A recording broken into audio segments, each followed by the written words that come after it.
Will recoil work with the Phoenix LTX? Will laser challenge work with laser X? 1.21 gigawatts! I get these questions all the time, and the simple answer is no. Probably no. And the reason I can say this, even without having experience on every single system out there, because there's dozens out there that I haven't even bothered purchasing. The reason I can say this is because I understand how laser tag works, and a lot of the questions that I get are coming from people that maybe don't, so I thought I'd make a video to help you guys out.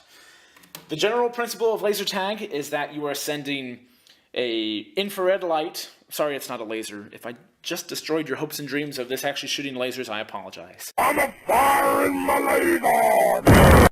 But it's shooting infrared light, typically through a some kind of lens that will magnify that light and focus it so that way it has range and is actually halfway accurate, and you're shooting that, hopefully, at a sensor that will receive said hit. Now, this is the same as Nerf and Airsoft and paintball to an extent, except instead of physical projectiles actually hitting you, it's infrared, harmless infrared light that is getting hit or landing on a sensor that records a hit. That's how laser tag works. The reason that I can say that all these laser tag systems, because they all work the same, the reason they don't work together is because of that electronic element. Manufacturers can exploit the fact that the signals leaving this blaster are designed specifically to land a hit signal on the sensors here. Or in the case of Laser Challenge or the Laser X systems, they have to land a signal on the sensor itself on the vest. It doesn't matter where the sensor is, it's an emitter, it's a sensor, that's how laser tag works, but these guys who built this are not making their system compatible with these guys who made this because they are competitors. From a manufacturing and from a company standpoint, that's great if everybody's invested in your system. So if you go around and buy a recoil blaster and your buddy went and got the Laser X, they're both off the same shelf, but these guys work with these guys and these guys work with these guys. It's probably the most frustrating thing for me about laser tag. Of all the things that I love about it, it's the one thing I can honestly say that drives me nuts, because I have all these systems, all this great stuff, but I can't use them together. Now, there's a couple exceptions to this, and not exceptions that, well, some of the exceptions are intentional. For instance, the Phoenix LTX, the same guys who made this 4 years later came out with the Laser Tag Augmented Reality System, or LTAR. Now, it's laser with a Z, L-A-Z-E-R. It also says that somewhere on this blaster down here, too.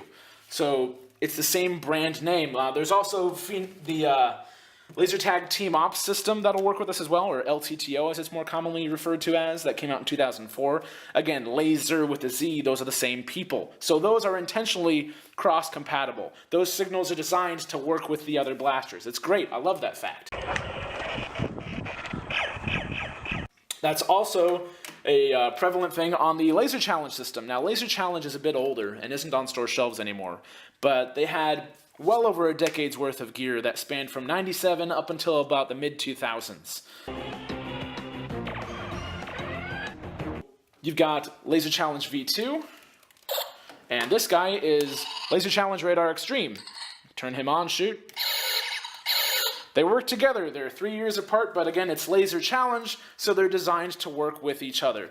These companies are okay with you purchasing stuff a couple years ago and purchasing more of their stuff to continue and to supplement what you already own. They're okay with that. They're not okay with you going out and buying Laser X to try and use with the Laser Challenge system. They don't want that to work. Now, there is another exception to this, and it's not exactly intentional. I'm going to use my poor friend Laser Challenge here as the culprit, because for the most part it's Laser Challenge that is the culprit. Laser Challenge the sensors aren't quite as picky as what they accept as a hit. For instance, I can take this recoil blaster. I mean, this thing came out in 2017, this guy came in '97. There's 20 years between these two systems. There's no way that these should work.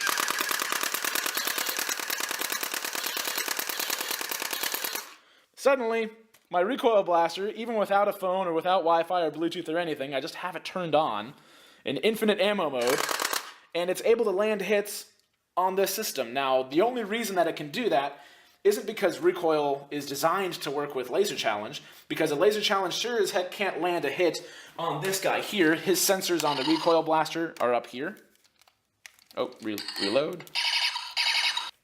This isn't designed to work with it, but because the laser challenge systems aren't quite as picky as what they accept as a hit, it happens to work.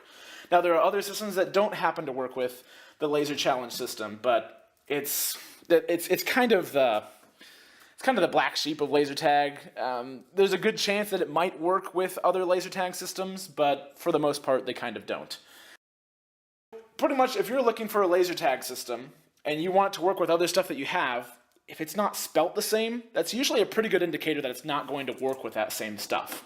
If there is spelling the same, if the brand names are the same, then it's going to work. So, yeah, again, I don't have all the systems, so if your question at the end of this video is, will Dynasty work with the Phoenix LTX? I don't know, but there's a good chance it doesn't, unless it's laser challenge, apparently. Happy to answer your questions. Hope this was helpful. If you guys have other things that you need, leave a comment below. Thanks, guys.